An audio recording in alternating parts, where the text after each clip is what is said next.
कीर्तन यात्रा हमारे मध्य पहुंची है, जो कि 2 तारीख को प्रारंभ हुई थी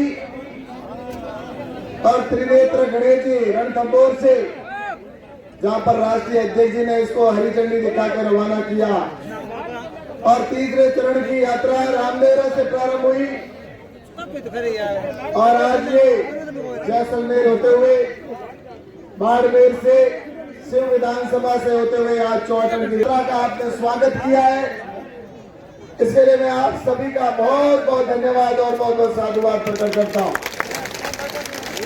और आपका ये उत्साह और ये जोश देखकर मैं स्पष्ट अपनी आंखों से देख रहा हूं कि परिवर्तन इस चौटन की विधानसभा में निश्चित रूप से होगा और भारतीय जनता पार्टी के प्रत्याशी यहां से भारी मतों से जीत कर जाएंगे।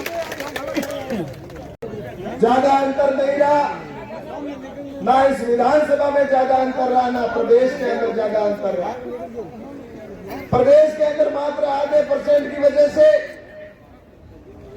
राजस्थान में सरकार चली गई और यहां पर भी ज्यादा अंतर नहीं था। ऐसी कुछ सीटें जिसमें सिर्फ 1000 से कम या 500 से वोटों के अंतराल से इन्होंने यहां पर कांग्रेस की सरकार जिस तरह से बनी और उन्होंने जनता से जो वादे किए थे उन वादों के झांसे में जनता आ गई, जिसमें उन्होंने कहा था किसानों पे हम संपूर्ण कर्जा माफ कर देंगे। राहुल गांधी ने गिनती बोली 1 से 10 और कहा कि 10 दिन के अंदर मैं कर्जा माफ कर दूंगा, किसी राजस्थान के किसी किसान के ऊपर 1 रुपए का भी कर्जा नहीं रहेगा। लेकिन राहुल गांधी 10 दिन बाद में आए तो सही, लेकिन कर्जा माफ करने के नाम पर राजस्थान के किसी किसान का आज संपूर्ण कर्जा माफ नहीं हुआ है। अगर वो आपका हुआ हो तो आप मुझे बताइए, किसी का हुआ तो आप मुझे बताइए। किसी का कर्जा माफ हुआ तो इन्होंने झूठे वादे किए और उसके बाद में युवा मेरे साथी, उनके साथ भी इन्होंने धोखा किया। किसानों के युवाओं को भी कहा कि हम 3500 रुपए बेरोजगारी भत्ता देंगे और 3500 रुपए बेरोजगारी भत्ते के नाम पर युवाओं ने मन में सोचा कि हमारे ये 3500 रुपए काम आएंगे, लेकिन वो 3500 को आज भी तरस रहे हैं। और ऐसा इन्होंने धोखा आज नहीं, ये धोखा इन्होंने 60 साल तक देश की जनता को दिया है। 60 साल इन्होंने शासन किया। कभी इन्होंने गरीबी के नाम पर चुनाव लड़ा, तो कभी किसान के नाम पर चुनाव लड़ा, तो कभी किसी और के नाम पर चुनाव लड़ा।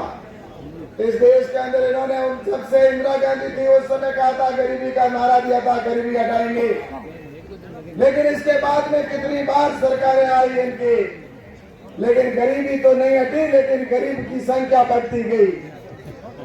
और इस देश के अंदर गरीबों की संख्या जिस तरह से बढ़ी, उसके बाद में देश में ऐसा एक नेतृत्व आया नरेंद्र मोदी जी के बाद में, आज गरीबी की बात कोई करने लगा, उसका समाधान करने की दिशा में कोई काम प्रारंभ किया, तो प्रधानमंत्री आदरणीय नरेंद्र मोदी जी ने आज देश के गरीबों के लिए योजनाएं बनाई और आज गांव के गरीब तक योजना पहुंच रही है। लेकिन मैं कहना चाहता हूं, जहां राजस्थान पूरा देश आगे बढ़ रहा है, लेकिन राजस्थान के हालात दिन प्रतिदिन जिस तरह से देखे जा रहे हैं, आज एक आम आदमी भी अपने आप को सुरक्षित महसूस नहीं करता। यहाँ पर क्राइम में देखा जाए तो 1 नंबर पर, आज अगर देखा जाए राजस्थान के अंदर बहन बेटियों के साथ में होने वाली घटनाएं, बलात्कार में 1 नंबर पर राजस्थान को पहुंचा दिया। युवाओं के साथ में धोखा किया, रीट की चीट तो की, लेकिन उसके साथ ही कम से कम तो भी 20 बार पेपर लीक करने का काम करके और मेरे युवाओं के भविष्य के साथ में इन लोगों ने खिलवाड़ किया। इस तरह से पूरे राजस्थान के अंदर देखा जाए तो भ्रष्टाचार से लेकर और जिस तरह से पेपर लीक से लेकर इस तरह से जो काम हुआ और तुष्टीकरण की नीति के तहत जिस तरह से काम हुआ,